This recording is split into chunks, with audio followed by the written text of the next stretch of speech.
I correct a lot of people right now regarding secondary dwellings. Creating in our area now we're allowed to, almost any house can be converted into a triplex or a duplex or secondary dwelling depending on the terms. And a lot of homeowners are under the assumption this is an easy process, and it's not going to cost very much to be able to bring income. And also, I'm having a lot of hard times convincing them that you shouldn't project manage something you're not comfortable with. So I'm really trying to get into the education mode while I'm talking to them for the first time, making sure that they all have their ducks in a row or explaining to them really what it takes to get this done. Even myself, after, 10 years of doing this full time, all the time, some of these projects can get pretty tricky, which is why you need such an important team, to have your back, during these complicated projects. So the education of the homeowners thinking that they can do it themselves and try to making sure that they don't get mixed up in their projects and they don't call me 100 times and I'm not able to be there for them because I'm busy doing new projects. So that's an education. Also working on the developer side.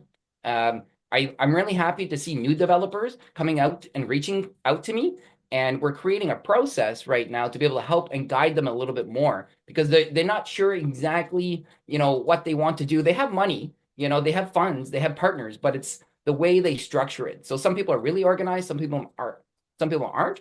And we're able to kind of help and guide them a little bit, saying, well, this is what I would do if I were you, or here's the people for all these steps, and to be able to connect all those dots to make sure that their project is successful. So then we can build that relationship and we continue doing projects together.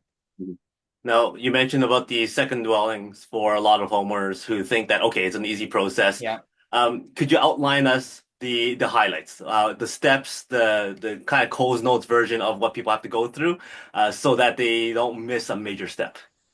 Yeah, so I would say if you're buying a house and you're trying to specifically turn it into a secondary dwelling, I mean, there's certain building codes that cannot change. Ceiling heights, head heights, it's major construction to fix these problems.